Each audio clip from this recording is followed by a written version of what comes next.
Okay, so we're going to talk about emergency access and egress, or in other words, how to get in and out of a building or a project site as soon as possible if there's an emergency. Every project is going to have something like this, a map or a diagram that shows you where to go and where to meet, where to muster.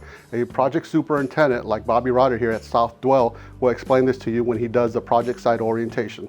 He's also going to let you know where the first aid kit is at or the eye wash station, and also going to give you other directions in case other emergencies arrive, such as weather emergency, fires, or anything like that. Most job sites will have an air horn, and when they blast it 1, 2, or 3 times, it means different things. So get with your superintendent, that way you know exactly where to meet and what those air horns mean.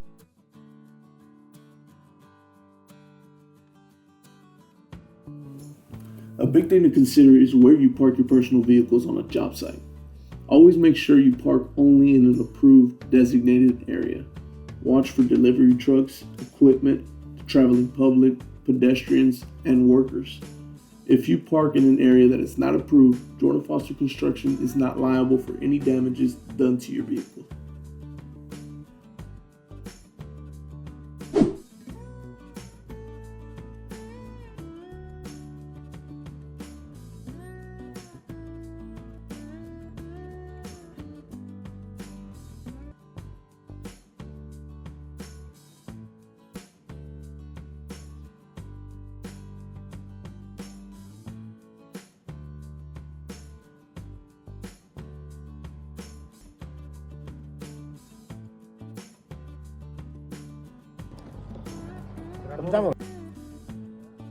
Every crew needs to perform a THA, task hazard analysis, before the beginning of the work shift. A THA consists of what work is being performed for the day, what the hazards associated with the work are, and how to avoid these hazards. At the end of this, everybody must make sure they sign the form. Should the task change, then we must update our THA for the day. THAs help open a line of communication with all employees involved in the work. Con la maquinaria, caídas, incendios, con la carga suspendida, ¿sí? ¿Cómo prevenirlos? Emphasizing a strong ergonomics policy can help reduce injuries, and it can also help with muscle tightness if done consistently and correct. Ergonomics isn't just about stretching before you do a task. There's many variables that we need to consider before and while we're performing a task. We need to think about our posture. How long are we positioned in that form while we're performing the task? Are we lifting things adequately? Are we lifting them the right way? Remember, Jordan Foster's policy is after 50 pounds, we need to have somebody help us lifting that stuff. There are 4 categories of stretching. You have your active stretching, your passive stretching, your dynamic stretching, and your static stretching. Active stretching. Purposely stretching a muscle using another muscle group to assist in the movement. Example, forearm stretch. Passive stretching. Generally involves using gravity or an outside force to assist in the movement. Example, hamstring stretches via toe touches. Static stretching. This is the stretching of everyone's youth, the most commonly used and generally what people think of first when the subject is mentioned. It usually involves targeting a muscle group via posing and holding the stretch for a time, usually 10 to 60 seconds. Example, forward lunge. Dynamic stretching usually involves moving the muscles through a full range of motion without anything more than a brief pause in any one position. Examples of this include the windmill and the forward lunge. Note that dynamic and static stretches can fall into either active or passive categories. With the new knowledge we have, let's try a few dynamic stretches. The walking lunge. Stand with your arms on your waist, take a step forward and lunge. Make sure to keep your front knee in line with your hip and ankle while lowering your back knee toward the floor without touching it. The bend and reach. Feet shoulder width apart, reach above your head. From this position, lower both arms, sit your hips back, bend your knees, and reach through your legs with your fingertips. Make sure to keep both heels firmly planted on the ground and maintain your balance. The windmill. Bend the hips and knees while rotating to one side. Reach down and touch the outside of the appropriate foot with the opposite hand and look towards the rear. Return to the starting position. Repeat, count 1 to the opposite side, returning to the starting position. The standing torso twist. Feet shoulder width apart. Lift arms until parallel to the ground. Clasp hands together, engage abs, rotate torso until arms align with body, then rotate through the center until aligned with the other side. This exercise can also be conducted with a weighted ball.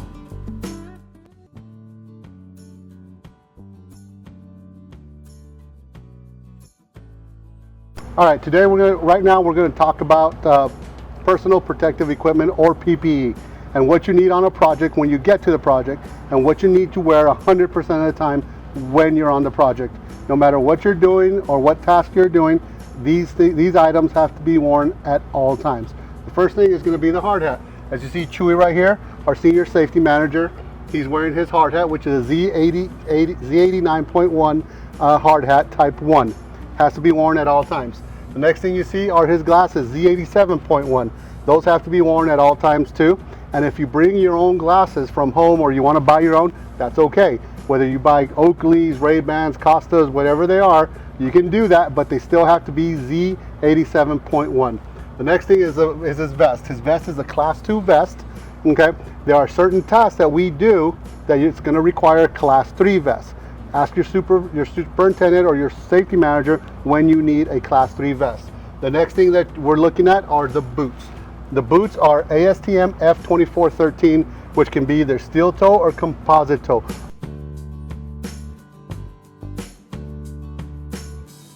Okay, it's that time of year again. Triple digit weather, the heat's here. We need to focus on the main factors: water, rest, shade. During these hot summer months, readjusting our project's startup times in the morning will help reduce our craft team members' exposure to the sun. All our project team members, superintendents, foremen, project managers need to make sure that we have drinking water readily available on all our job sites. It's important to remember, along with hydration, that rest and shade is just as important. Some of the signs of heat exhaustion are heavy sweating, cold pale skin, nausea, and vomiting. While some of the signs of heat stroke are a body temperature of 103 degrees, hot to the touch skin, rapid pulse, and possible unconsciousness. We've just gone over the basics of heat stress awareness and signs to look out for. If you have any further questions, please reach out to your project superintendent or your area safety manager.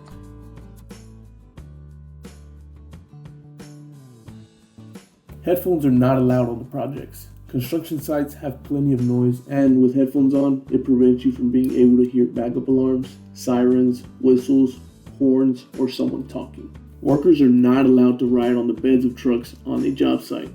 Should you need to ride in a foreman or superintendent's truck, always make sure you ride in the cab or finding another safe way for transport.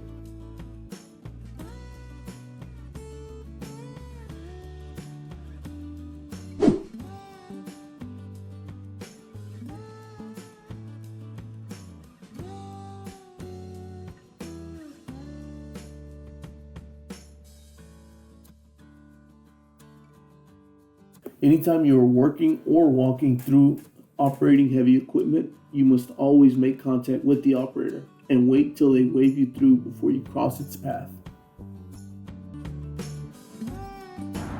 Okay, so what we're going to talk about now is incident and incident reporting. We here at Jordan Foster, our philosophy is that we report everything, no matter how minor, no matter what time of day it is. If we're working night, you got a sticker in your hand or a small little cut that's only first aid, we would still like to know. So you look for your superintendent or you look for your safety representative and you let them know of this incident.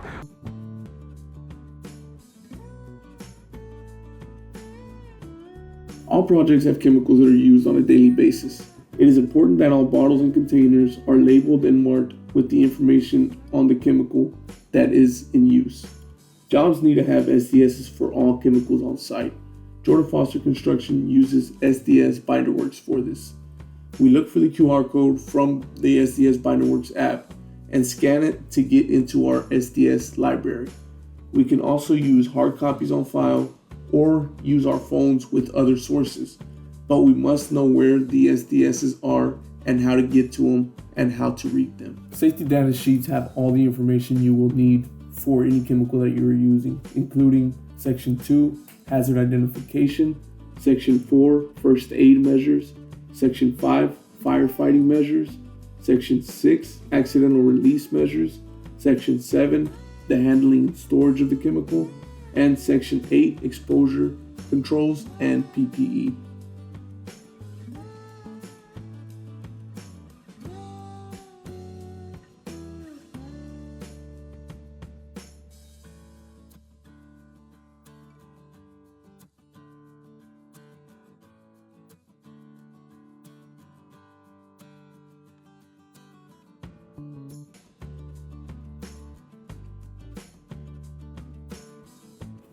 Jordan Foster Construction provides porta-johns for all field teams. You want to make sure that they are readily available and have hand sanitizer or hand washing stations.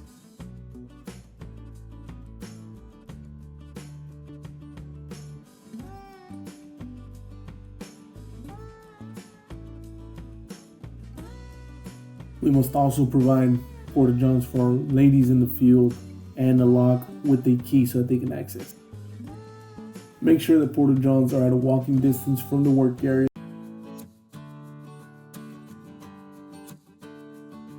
So Damien, why are fire hazards important in construction? I mean, fire hazards are one of the biggest dangers that we have on a construction site. One small spark, one little thing could ignite a whole project, especially if we have a lot of debris or anything wood product that's going to burn quick, and it's all over our project, so that's why it's very important. So Damien, on our projects, other than the material that we use and stuff like that, what other things do we have to look for around us? For example, here on this project at Kennyport, one of the things that we're looking at is like this tree right here. It's part of the natural habitat. We got dry grass, we got dry trees, and any little spark, anything that we're doing where we're cutting, we have fumes around here, can start a fire, and we have subdivisions next to us and everything. So we have to take care of all this stuff and make sure we prevent fires of this manner too. So Damien, when working with hot work, what are the processes and procedures for it? So the process and procedures is we should get a hot work permit and have that filled out. It needs to be filled out correctly. It has to be filled out by our superintendent, who is a competent person. The other thing is we got to have our fire extinguisher there the whole time our task is being done. And then after that, we have to have a fire watch for 60 minutes as per the NFPA and OSHA, who incorporates it by reference. Who fills out the hot work permit and how long is it good for? So that hot work permit is filled out by the competent person / superintendent. And that hot work permit, we have a space in there that lets you put it in there for a day or up to 3 days, depending on the type of work you're doing. But if anything changes, the people, the task, the equipment, the tools, that hot work permit is now canceled and you have to start a new one. So Damien, how far should a fire extinguisher be from the hot work? So that fire extinguisher should be within 25 feet of that hot work, because too many times we see that that fire extinguisher is right next to the task at hand. And if something should happen and we need to grab that fire extinguisher, we don't want it next to the hot work. We want it within 25 feet where it's safe to grab that fire extinguisher and use it if we need to. I heard you mention the fire watch. What is a fire watch, Damien? So a fire watch is somebody who's in charge of, it sounds like what it means. They watch the task that's being done. They make sure that that task is not creating any type of fire around that area. They're also there to make sure that anybody that does not have anything to do with that task get too close to it. Also, after that task is done, they also need to stay there to make sure that no sparks, no embers, or anything like that has been left behind to cause a fire after the task is done. That's why they have to wait there for 1 hour. So Damien, what are we looking at here? So right here at one of our building groups projects, we're looking at our yards or our trash cans. And we keep those more than 10 feet away from our building, if you look, because it has combustible material. So the important part is housekeeping and keeping this away from the building. So Damien, what do we want to look at in our areas where we're working? So one of the most important things on a project is housekeeping. And you might say, well, housekeeping has nothing to do with fire prevention. But we have to remember that almost every product or anything that we use on our projects, whether it's vertical or horizontal, they're going to be combustible, whether it's paper, whether it's wood, whether it's plastic. All those things are combustible, so we can't have them all over the place. We need to put them together and put them in the trash bins like we talked about earlier. And at the same time, make it look the way it is here. People can walk around without tripping or anything like that. It's clear and free of clutter. So Damien, what do we do with fire extinguishers on residential projects? So when we're going vertical, one of the things we have to remember on residential projects or any building going vertical is if we have multi-levels or different floors, everywhere we have a stairwell, we need a fire extinguisher. So on this level going up to the next one, we just came up from over there was a fire extinguisher. And then the level above that, there's another fire extinguisher at each level.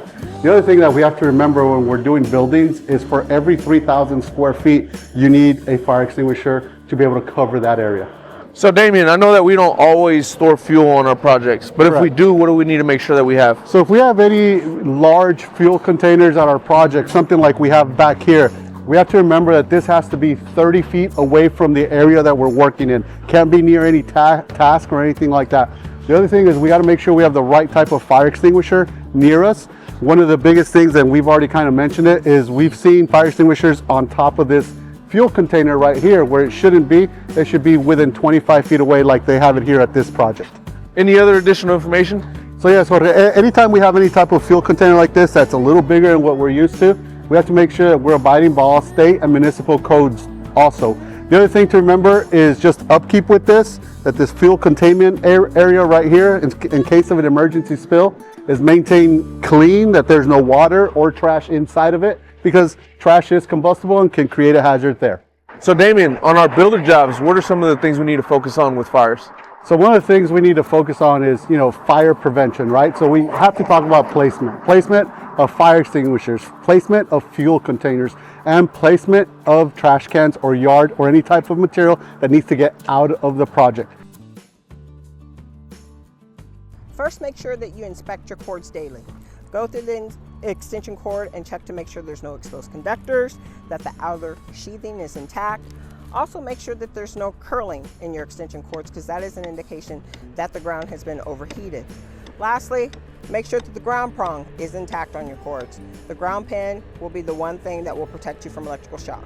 In construction, when using temporary power cords, always make sure that they are plugged into a GFCI protected receptacle. Always test your receptacles to make sure they are in good working condition. And if the receptacle that you're plugging into does not have GFCI protection, you can always use a GFCI protected pigtail. Ground fault circuit interrupters are very important because they will trip the breaker to stop the flow of the current, prevent electrical shock.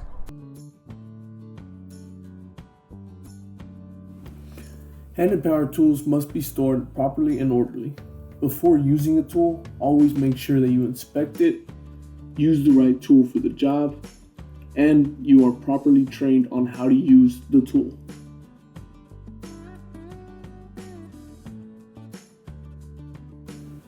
If you're using a tool to cut, it is ideal that you cut at a waist level. Do not use any part of your body to lean material against when cutting. Keep guards on the tools and use the handles. Do not modify any of the tools. Here's an example of a tool that's been taken out of service. It's missing its guard and a handle. You also want to inspect the cords. If they are not double insulated tools, you want to make sure that they have a ground prong.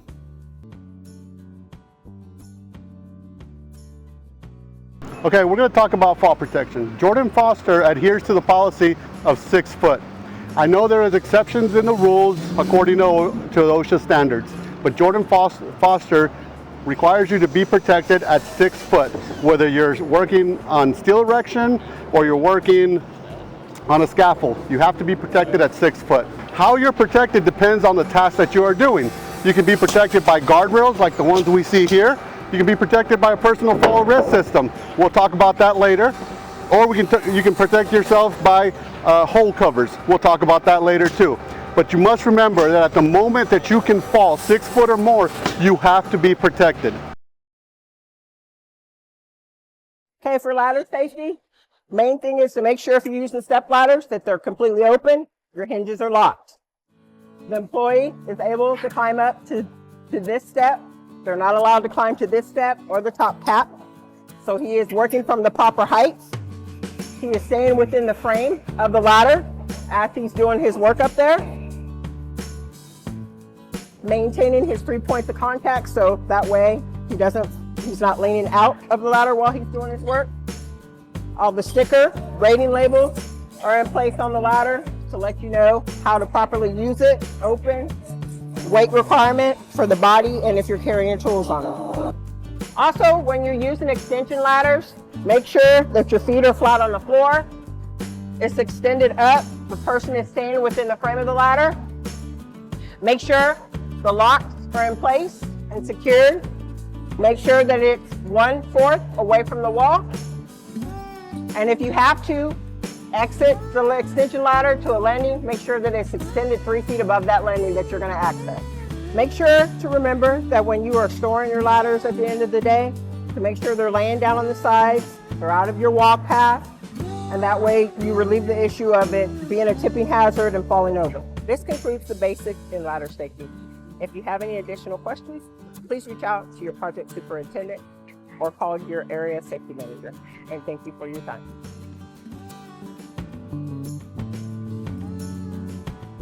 So the 3 things that define a confined space has a restriction in entry and exit, it's not designated for continuous occupancy, and it's large enough for somebody to get into. Always remember to fill out your THA and a confined space checklist before you begin your work. When performing the confined space checklist, you need to identify these 3 people: the entry supervisor, the attendant, and the authorized entrance. So remember, before you even get into a confined space, you always want to make sure that you test the quality of the air. So the other things that you're going to need is you're going to need an air monitor to test the quality of the air inside the confined space.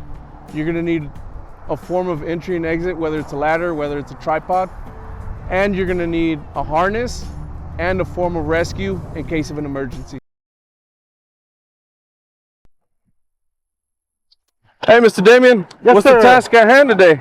So I'm trying to locate a water line that they said is here because we got an excavation coming through here in the next couple of days. And we have some blue marks. If you see here, you got a blue mark here.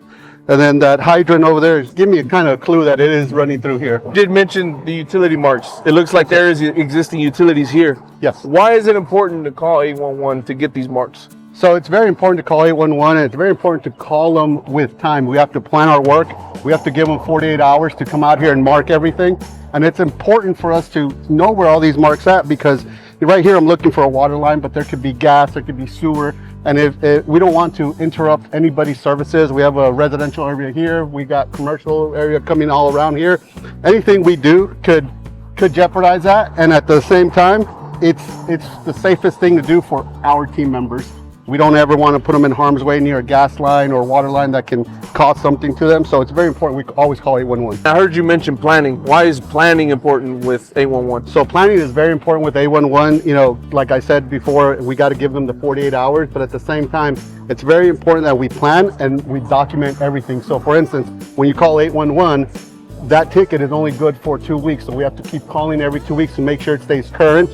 The other thing too is we have to make sure that we take pictures after 811 comes out here. We got to take pictures of all these lines. If you look around here, there's lines everywhere. We got to make sure those stay intact. It's our job to do that. So yesterday it rained. We got to come out here and make sure they're still there. And if not, we got to repaint them, take pictures.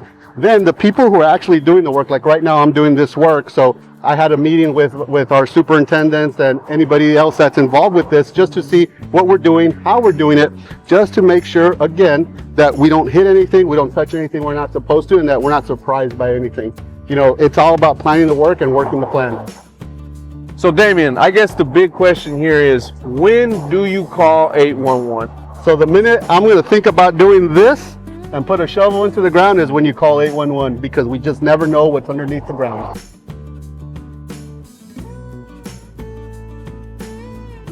It is important to note that before you begin your work process, you communicate during your THA with all parties involved around overhead power lines, the hazards associated with them, and the location of them. So one of the first things to do on a project is locate all power lines that run through your project. You want to make sure that you have signs like these posted. That way, any pieces of equipment, trucks that drive through the job sites are aware of the power lines in the area. So now that we have established all of the power lines on our job site and we have all the signs, we want to make sure that we maintain a minimum of 10 feet away from power lines at all times, depending on the equipment that you're operating. In the event that you have to drive under or work near a power line, it is important that you designate a spotter until that task is complete.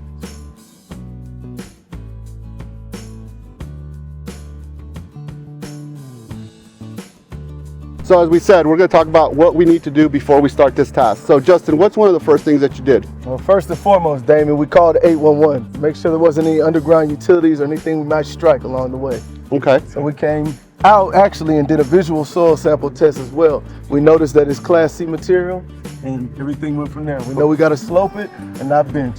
Awesome. So as he said, this is Class C material. So he came out here, even though we had a soil test and everything, we still came out here, did a visual test and a manual test, and it is Class C soil. And as he said, we can't bench this. So our options were to slope it, but for this task, we went ahead and we're going to use a trench box. So Justin, you called 811, you found out if there were any utilities out here, and there was no utilities. What was the next step that you guys did? So actually, sir, we actually potholed again to make sure we had no extra underground utilities that they might have missed during the actual survey. So potholing, if you guys have never seen it or seen that in work, it's where we go and test the soil, and we hydro vacuum or we use water to test to make sure that there is no utilities. Even though 811 come out, we're still going above and beyond because we want to ensure that when we get out here, our guys are not going to be in any type of danger. If you notice, what Justin is doing is all part of our underground utility program. He's following all the steps that we put there. You know, he called 811, we figured out where the lines were at, they were marked down, he potholed, and then the next thing that you did? We actually went off survey points and marked all parts that we're going to cut, and then that's when the excavation begins. So if you notice, one of the things that Justin just did here is even before they put a shovel into the ground, is that he planned the work, right? Because it's important for us to do this because we want to make sure that our people are protected, and we're doing everything possible for that, right, Justin? Yes, sir. You got to remember, plan the work before you work the plan. It keeps everyone safe, keeps everyone out of trouble. So again, guys, let's just remember that we have to plan all our work and all our tasks in order that we can maximize efficiency, safety, productivity, and quality. And remember, for any more additional information, please reach out to your area manager or safety manager. And always, thank you for your